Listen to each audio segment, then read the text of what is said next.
Bueno, bienvenidas, bienvenidos. Muchísimas gracias por estar acá en este directo contando un poquito qué es lo que hacemos, que es muy divertido porque hace más de 12 años, hoy nos estábamos acordando, hicimos un primer directo, no saben lo que nos costó encontrar una plataforma para poder conectar a gente en ese momento, digamos que no tiene nada que ver con la realidad de hoy. Skype era todavía de a dos, o sea, era otra época tecnológica, pero bueno, acá estamos porque sentimos que hay cada vez más interés en esto que hacemos desde Semiótica Estudio y tantos colegas que hacen semiótica aplicada alrededor del mundo. Así que brevemente nos vamos a presentar. Yo soy Gabriela Pedranti, una de las socias fundadoras, digamos, junto con Jimena, que ahora les contará un poquito sobre ella. Soy licenciada en Comunicación de la Universidad de Buenos Aires, el acento no engaña, ¿no? Aunque hace más de 20 años que vivo en España. Con Jimé nos conocemos de la universidad, es decir, hace más de 30 años que se dice pronto que somos amigas, y justamente desde el trabajo, desde la universidad, el llevarnos muy bien y todo eso, siempre surgió la idea de hacer algo. Hicimos pequeñas cosas en Buenos Aires y cuando yo me vine de este lado, bueno, estuvimos trabajando en temas de investigación aplicada, no solamente investigación académica, sino de mercado, de narrativas, distintas cosas, y se nos ocurrió un poco la idea de Semiótica Estudio por entonces. Yo he trabajado como periodista, traductora, en estudio de mercado también. Soy docente, que ahora Jimé también les contará un poco su parte de esto, y siempre estamos un poco con la pata entre lo profesional y la otra en lo más académico, ¿no? Tratando de establecer sinergias y dinámicas entre estos dos mundos que están más separados de lo que deberían estar, en nuestra opinión, ¿no? Entonces, está bueno tener este perfil de cruce. Así que, Jimé, si contás un poquito De mí. Bueno, ¿qué de... tal? Buenas tardes, buenos días, buenas noches, para ustedes y todos los que lo vean, grabado en algún otro uso horario o lugar geográfico. Bueno, Jimena Tobi soy yo, amiga de Gabriela Pedranti desde 1993, cuando nos cruzamos en un trabajo práctico de taller audiovisual de la carrera de comunicación social en la UBA, que por ese entonces era nuevita, nuevita, y el año que viene está cumpliendo 40 años de existencia. Yo soy docente ahí, o sea que terminé mis estudios como alumna, digamos, y seguí ahí. Soy docente de semiótica de primer año en esa carrera, y luego hice una maestría en investigación en ciencias sociales en la misma universidad. Y bueno, trabajo en investigación académica, pero mayoritariamente aplicada desde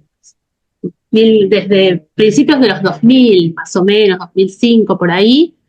Este, Recuerdo que mi primer trabajo de investigación fue analizar las etiquetas de un aceite a nivel histórico, hacer un análisis semiótico de las etiquetas de un aceite de una marca muy conocida acá en Buenos Aires, históricamente, ¿no? Me dieron el reel yo no podía creer que me iban a pagar por eso. Fue como una emoción tal, porque hasta ese momento solo había hecho este tipo de estudios en el marco de trabajos de la universidad, en donde yo percibía mi salario como docente, digamos, y empecé a encontrar este camino que después encaminamos con Gaby a Semiótica Estudio.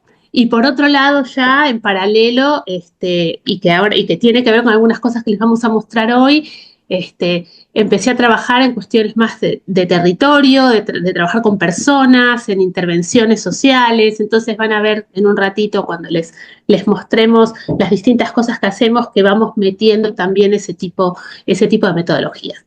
Pero bueno, dicho esto, arranquemos con por qué son útiles la semiótica y el análisis cultural, ¿no? Tal cual. Digamos que de aquí viene un poco la idea de armar este emprendimiento que termina siendo nuestra empresa.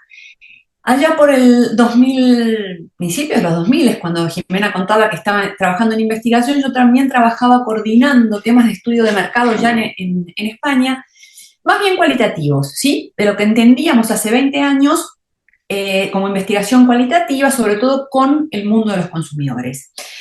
¿Qué pasó? al insertarme más en ese mundo, me parecía que había algo que quedaba fuera, que justamente tiene que ver con el contexto cultural y el sentido, el mundo simbólico en el que viven los consumidores y que ellos mismos no pueden expresar. Los consumidores, las audiencias, ¿no? Mucha gente no sabe por qué hace lo que hace, digamos, y tiene que ver con hábitos, con tradiciones, con creencias, y eso faltaba. Y veíamos que había una demanda creciente de clientes, digamos, clientes finales, de las empresas con las que colaboramos y con las que yo trabajaba también acá en España, que preguntaban eso, y que las herramientas que tenían las empresas en ese momento no funcionaban o no alcanzaban para explicar esto. A partir de esto surge la idea de nosotras podemos hacer algo desde este espacio que nos interesaba, que era la semiótica aplicada al análisis cultural. Montamos, allá por el 2005-2006, cuando los blogs eran lo más, si se acuerdan, de aquella época parece la prehistoria, pero los blogs eran lo más, teníamos un blog cada una, ni siquiera teníamos nombre todavía ni nada, y planteamos una formación para gente que estuviera en temas de estudios de mercado cualitativos en semiótica, es decir, aportes de la semiótica a los estudios de mercado, la investigación de mercado. Esta fue la propuesta original. Durante, creo que 2 años o algo así, alguna consulta, pero el curso no salió nunca. Nosotros seguíamos haciendo nuestros trabajos, viendo qué tal, tratando de meternos cada vez más en este mundo, y nos llega en 2009, principios de 2009, un mail desde Inglaterra. Yo sabía, viviendo en España, que en Inglaterra había mucho trabajo desde la semiótica en la investigación de mercado, ya desde los años 90, pero en España en ese momento la gente que trabajaba hace 20 y pico de años en estudios de mercado no tenía el nivel de inglés, a veces ni para hablar con clientes, menos aún estudiar semiótica en inglés, ¿no? Entonces de ahí surgió la idea de esta formación. Pero bueno, el tema es que nos escriben y son justamente una de las empresas pioneras en trabajar con esto, que siguen estando, por supuesto, siguen siendo clientes Space Doctors, y los que nos proponen no es formación, que era lo que nosotros teníamos en el blog, sino que les encanta la perspectiva de lo que estamos proponiendo, que ellos hace años que trabajan con esto y que quieren que hagamos una investigación en España. Por supuesto, no se nos había ocurrido que esto era un trabajo, un poco lo que decía Jimé, digamos, realmente formalmente.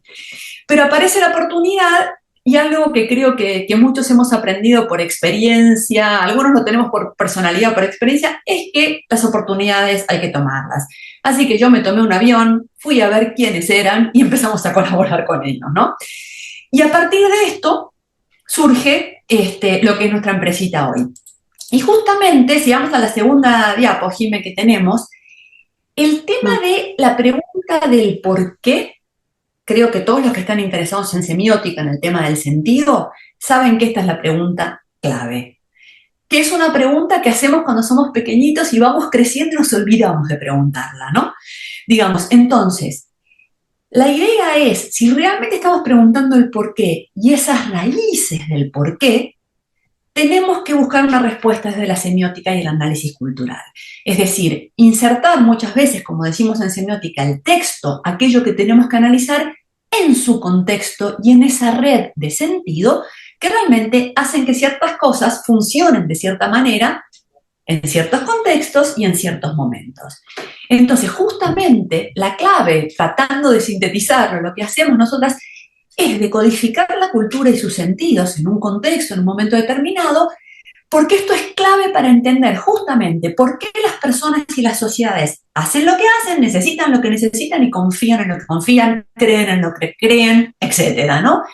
Y evidentemente revelamos estas raíces invisibles de los hábitos, que a simple vista no se ven. Yo siempre les digo a mis estudiantes o cuando trabajamos con clientes nuevos que la propuesta de esta mirada es no solamente surfear y quedarnos en la superficie, sino bucear, para tratar de entender por qué funciona. Entonces, la idea es entender y explicar estos rituales y razones que están detrás de las acciones cotidianas, que aparentemente hasta pueden resultar un poco interesantes, ¿no? Siempre hay algo detrás. Y eso es lo que tratamos de codificar entendiendo cómo funciona la cultura. Y tenemos una metáfora visual en la próxima diapositiva que tiene que ver justamente con el tema, hablábamos de las raíces, bueno, acá tenemos una isla, ¿no? Los estudios de tendencia justamente tocan la superficie, entienden la velocidad, qué cosas van pasando. Los estudios cualitativos van un poquito más allá para poder preguntar, intercambiar, ver qué tal.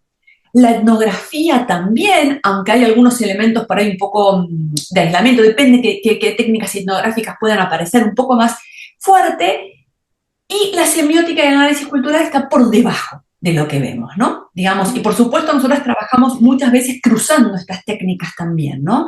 Porque lo que hacemos en semiótica estudio no es tener una fórmula y la aplicamos a todo, sino que entendemos el problema. Si van a la página web nuestra verán que el cómo es una cajita de herramientas. Para nosotros es como una metáfora muy fuerte esa.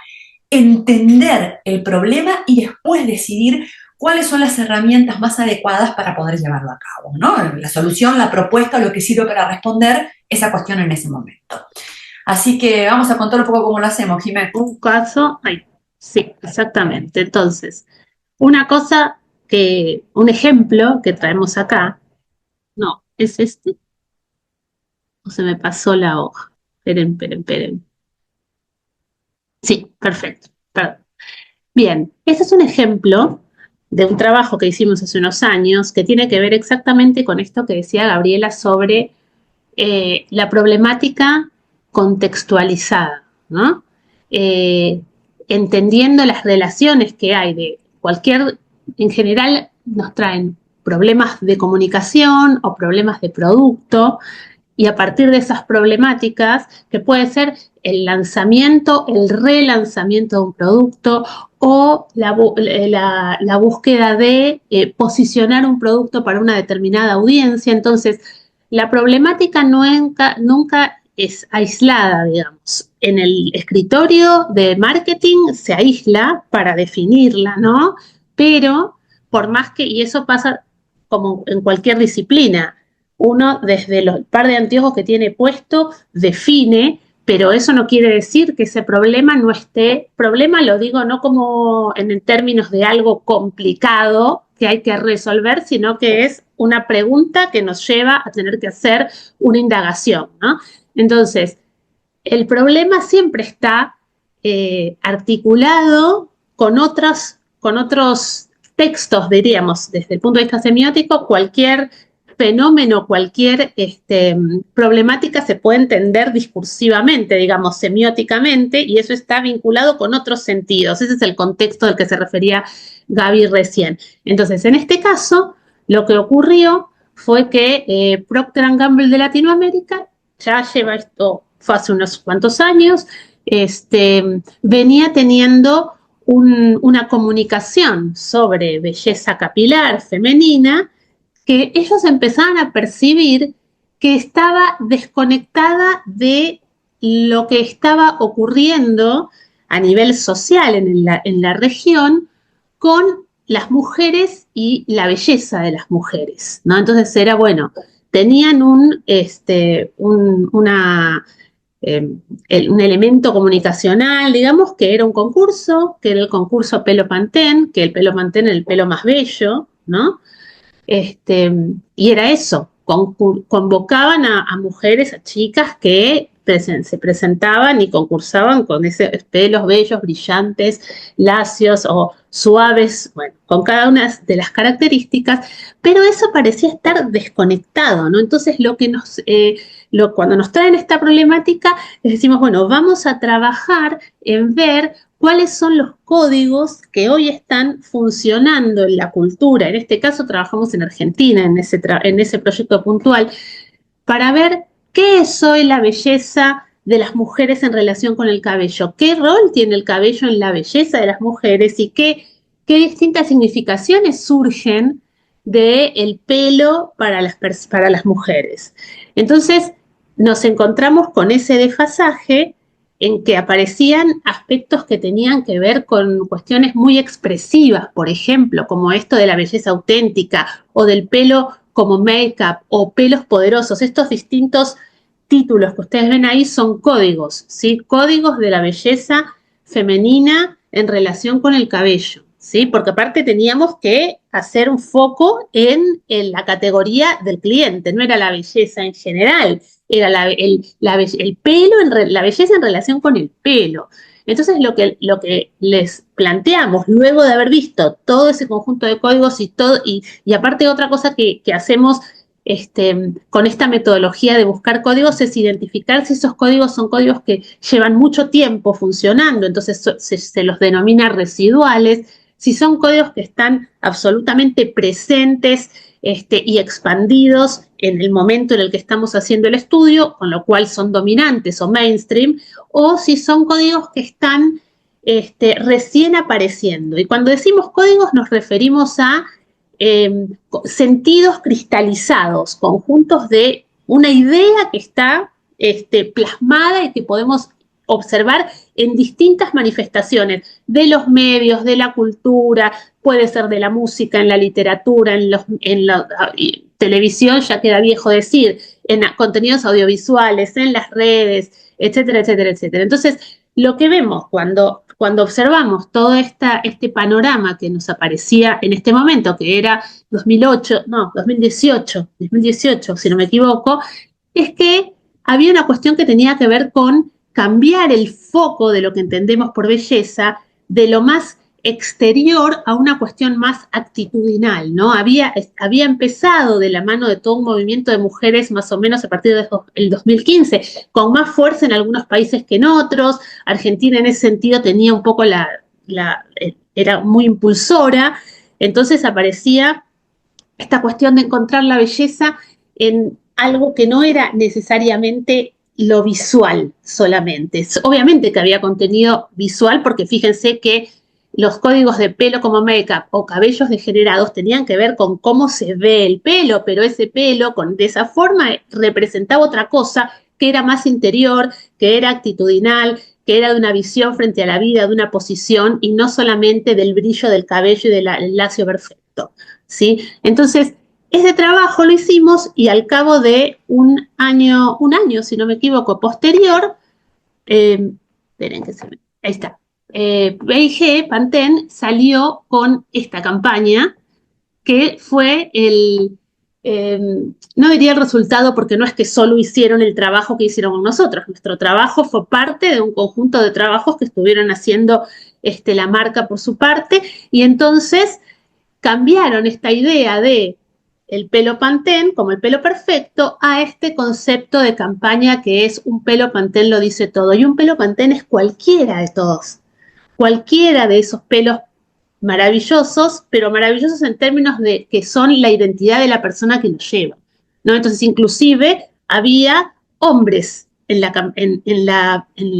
piezas comunicacionales, y eso cambió y se acomodó de alguna manera a lo que estaba sucediendo en el momento cultural en relación con esa temática, en relación con la belleza, en relación con las mujeres, ¿sí? Entonces, un poco para que vean por dónde un análisis cultural y semiótico puede colaborar para que una marca sintonice un momento, sintonice con una audiencia, ¿sí? Y decimos marca y decimos audiencia, pero también podríamos decir un gobierno municipal con sus ciudadanos, digamos, no importa quién sea el emisor de una campaña y el receptor, sino que puede ser una institución privada, puede ser una institución pública, puede ser el conjunto de la población, puede ser un segmento muy pequeñito de público, pero siempre poder analizar esos códigos, esos significados cristalizados en la cultura, ayuda a entender qué es lo que está pasando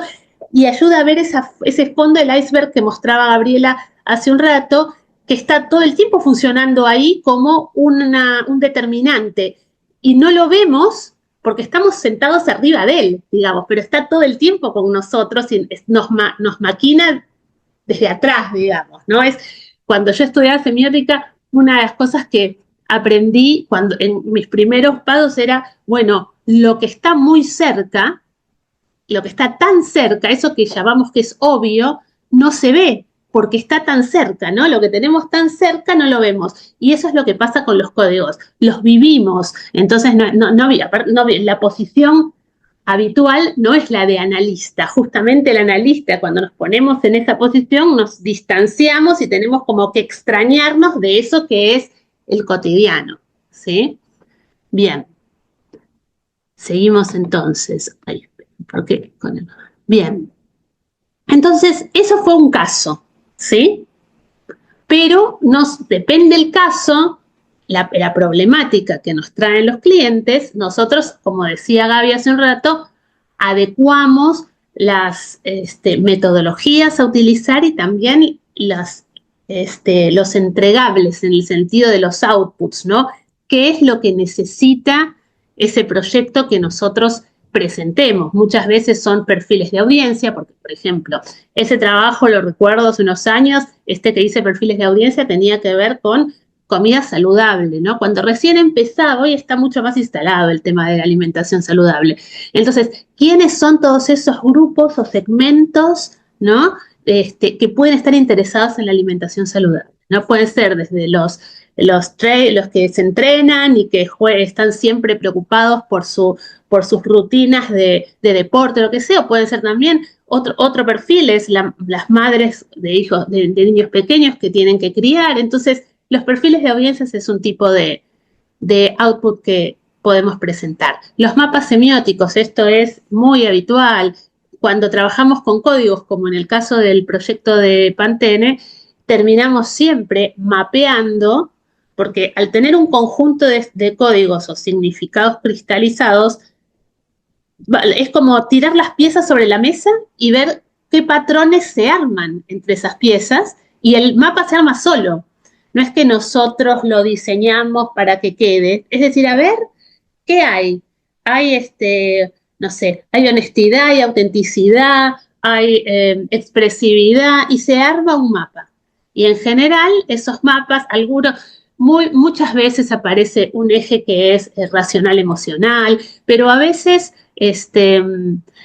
un eje es la marca y el consumidor. Entonces, según cuál sea la búsqueda en ese proyecto, cuál sea el brief, nosotros vamos a estar orientando el trabajo a dar respuesta a ese brief. También experiencias de clientes, hemos combinado metodología cualitativa de entrevistas o de grupos focales con análisis semiótico y cultural, las tensiones, muchas veces en estos tiempos tan cambiantes, muchas clientes vienen queriendo entender los cambios. Entonces, las tensiones, porque muchas veces estamos viviendo en un momento en donde hay más de una cosa ahí pujando por instalarse, ¿no?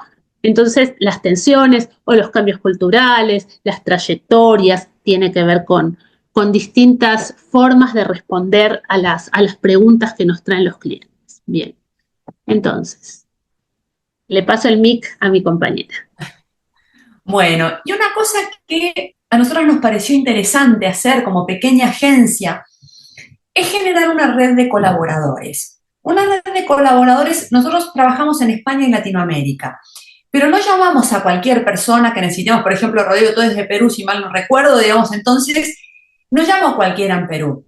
Tenemos exalumnas formadas por nosotras en general, tanto en Buenos Aires como en Barcelona, porque tenemos gente de distintas partes del mundo que viene a estudiar, que luego se convierten en, digamos, nuestros colaboradores y colaboradoras a lo largo de toda Latinoamérica y en España. Entonces, esto para nosotros tiene un valor añadido porque, además de que nos interesa mucho el tema, que es uno de los temas que estamos también investigando, de una economía más circular, un consumo más regenerativo. Entonces, esto evita viajes, podemos trabajar in situ teniendo ya la gente ahí, y además no es lo mismo. Por ejemplo, yo les contaba que hace 20 y pico de años que no vivo en Argentina. Yo no podría hoy, por más analista cultural y experiencia semiótica que tenga, hacer un análisis de Argentina sin estar con Jimena, que está embebida en la cultura cotidiana, porque mi perspectiva es la Argentina hasta el 2002, digamos, es otra Argentina la que yo viví.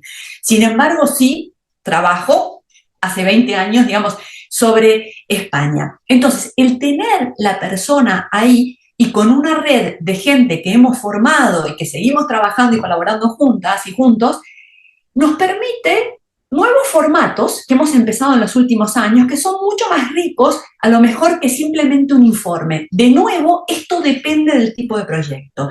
Entonces hacemos estas experiencias de inmersión cultural. Tanto nosotros muchas veces trabajamos con agencias intermedias, es decir, agencias que trabajan con un estudio mucho más global en 15 países y nosotros cubrimos la parte de Latinoamérica y España, con lo cual son 5 o 6 países, más otros que tienen en Asia, Medio Oriente. Es fantástico ese tipo de trabajo. Más tuvimos ahora una de cultura de la comida colaborando con un chef tailandés que daba la perspectiva desde allí y frente a qué pasaba en Latinoamérica con la comida. Fue maravillosa para una multinacional de comida bastante interesante que, esto está bueno, multinacionales que empiezan realmente a preocuparse por lo local. Está cambiando la relación de consumo que tenemos con ciertas cosas.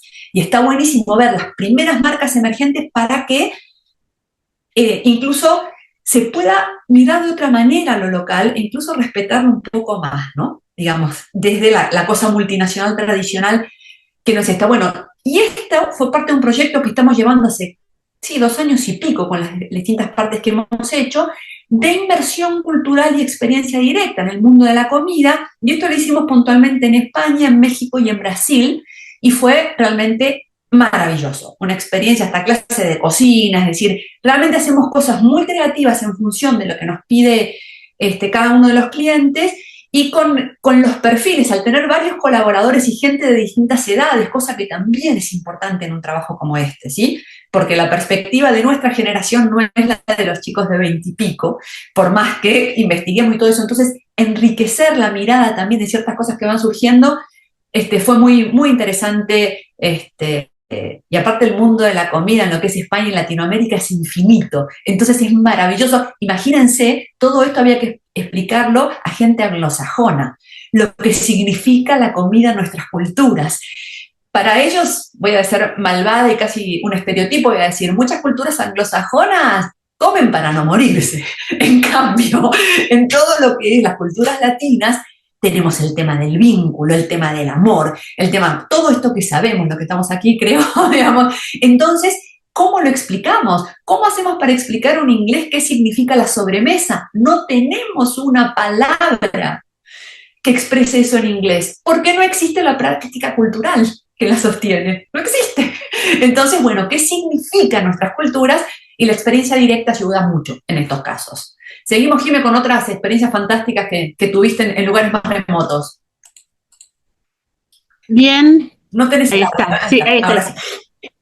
Otras metodologías, como les comentaba antes, tienen que ver con la etnografía, combinándola con análisis cultural, porque bueno, hoy no hay proyectos comerciales que impliquen ir a quedarse en un lugar por mucho tiempo, como sería una etnografía pura y dura, digamos.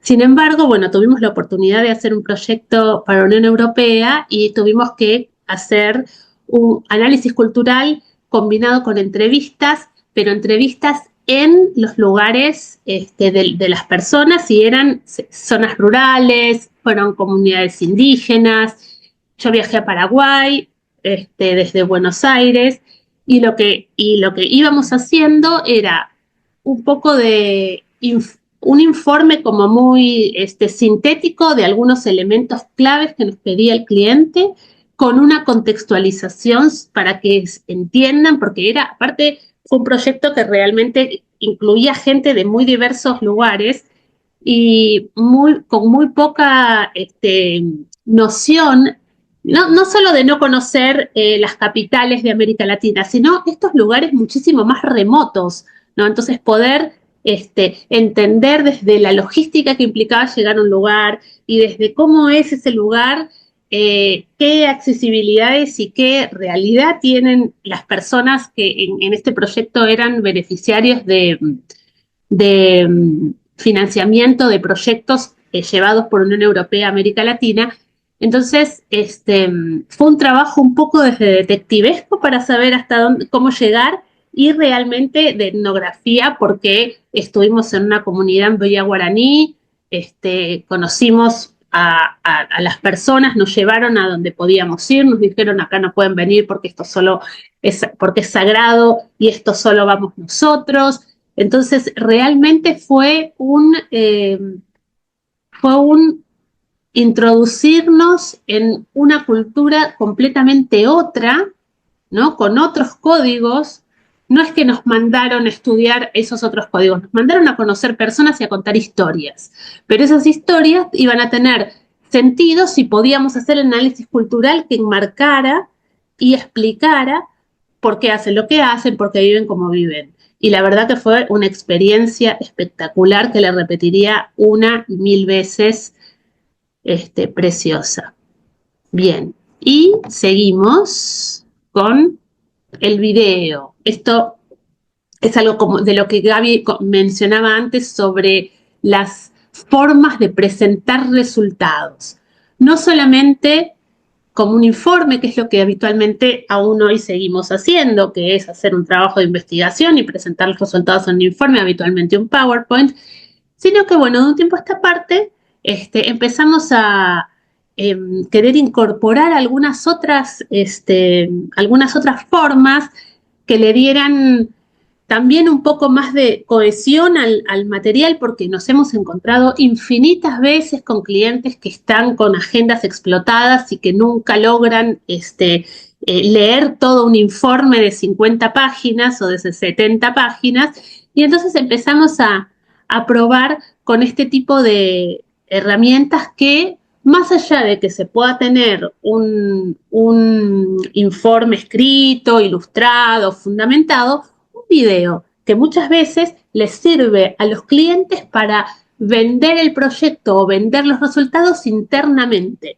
en las empresas, ¿no? Y en este caso fue un video que hicimos a partir de varios trabajos que habíamos hecho sobre la belleza femenina en América Latina, en distintos países, dentro de algo de lo que les mostramos antes de belleza y pelo de Pantene estaba en esto, pero en los últimos años hubo muchos trabajos sobre esa temática, diversas marcas de belleza o marcas de cuidado personal, preocupadas por ayornar la manera en que entendían a sus consumidoras, ¿no? Y por lo tanto, para luego hablarles de otra forma, ¿no? Qué sé yo, recuerdo otro trabajo en donde se buscaba hablar de una forma distinta de menstruación y ya no de no te preocupes que no te vas a manchar, ¿no? Que es algo como más residual dentro de la categoría. Y la verdad que ha ido cambiando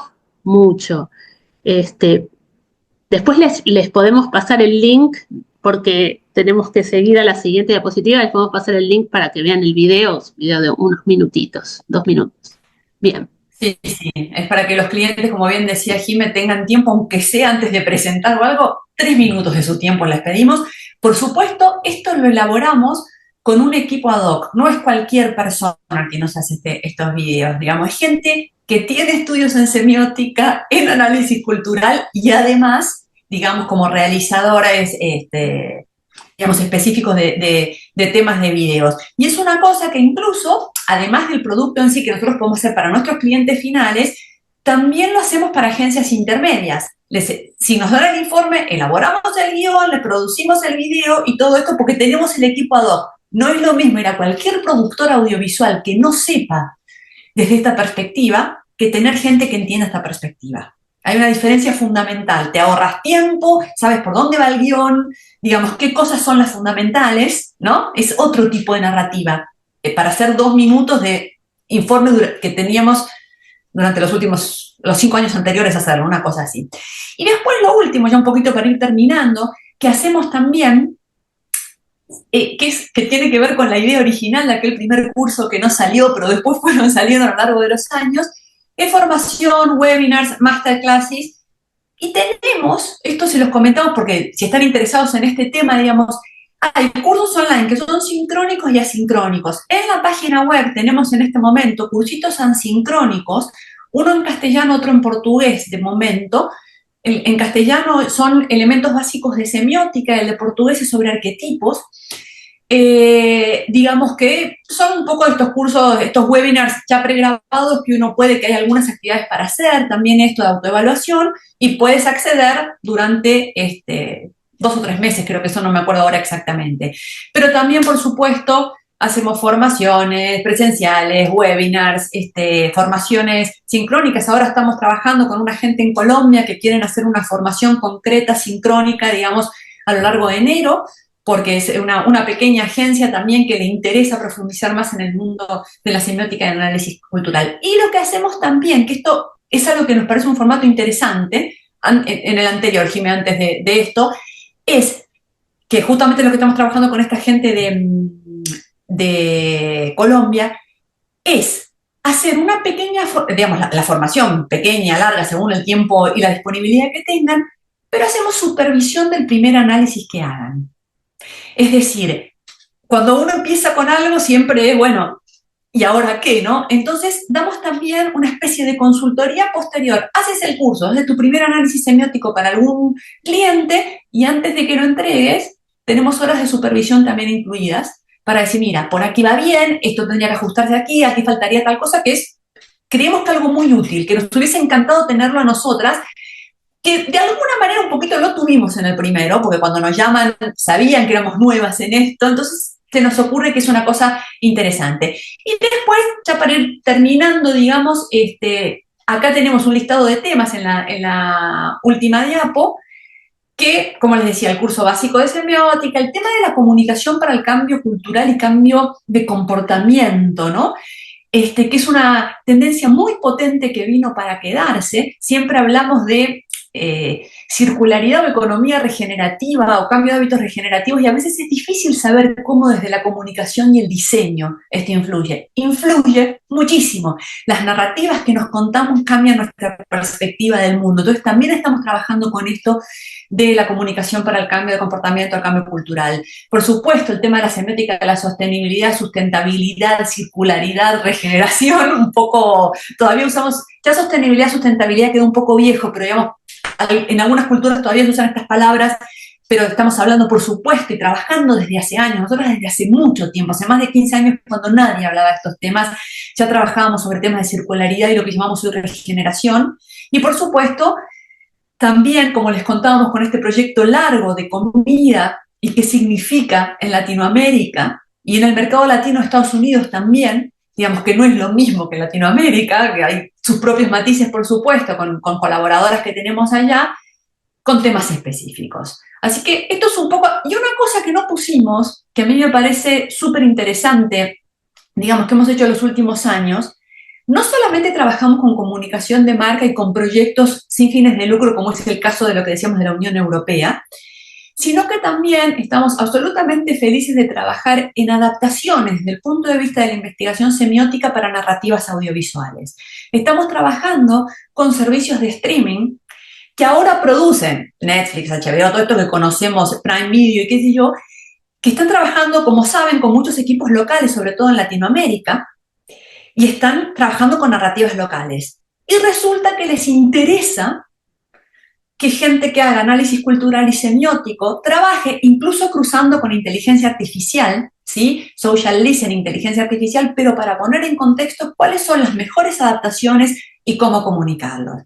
Así que es un trabajo fantástico de narrativas, muy divertido, para entender, sobre todo cuando hay obras o personajes que están vivos, esto nos ha pasado en un par de investigaciones muy interesantes, ¿cómo hacemos para hacer una biopic cuando alguien todavía está vivo, que más allá de que esté de acuerdo o no, cuáles son las percepciones sociales? Si es alguien que ha estado durante mucho tiempo en esa sociedad, de las distintas generaciones, ahí trabajamos muchísimo también, además del contexto cultural, los datos de inteligencia artificial o de social listening, también con la percepción que el texto audiovisual o el potencial texto audiovisual o el personaje o la obra que se quiere adaptar, las proyecciones que puede tener como perfiles de usuarios o audiencias, lo que decía Jimé también. O sea, eso a nivel narrativo es un trabajo fascinante, ¿no? Y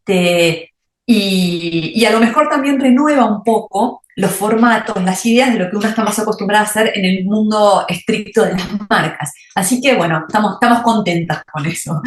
Así que, Jimé, no sé si querés ir cerrando y ya vamos. Esto es un poco el mapa que se fue armando en los años que venimos trabajando en Semiótica Studios desde fines de 2009. Este, pero ya creo que quedó viejo porque lo armamos y nos faltan algunos puntitos ahí que poner, pero fue poco a poco expandiéndose entre incluso participaciones en algunos eventos internacionales de semiótica aplicada que nos permitía conocer gente de otros países, y así fuimos encontrando nuevos clientes y incorporando nuevos colaboradores. Esto que decía Gaby sobre nuestros alumnos se fue dando realmente muy orgánicamente. Nos dimos cuenta que en cada una de nuestras clases teníamos potenciales colaboradores de distintos países y porque tanto Barcelona como Buenos Aires son dos ciudades que reciben muchos estudiantes extranjeros. Entonces yo acá tengo estudiantes venezolanos, colombianos, peruanos, chilenos, bueno, uruguayos, bolivianos, paraguayos, todos. Y Gaby allá también. Así que ha sido, son 15 años, ¿no? 15 años de formar esta red. Bien, y creo que esta es nuestra última diapositiva, ¿no es cierto? Sí, sí, creo que Nuestros sí, datos. así que ahora, bueno, ahí están los datos, pueden, un poquito todo lo que contamos está en la web, pueden bajarse incluso esta presentación, digamos, en PDF si les interesa de la web, si no nos escriben.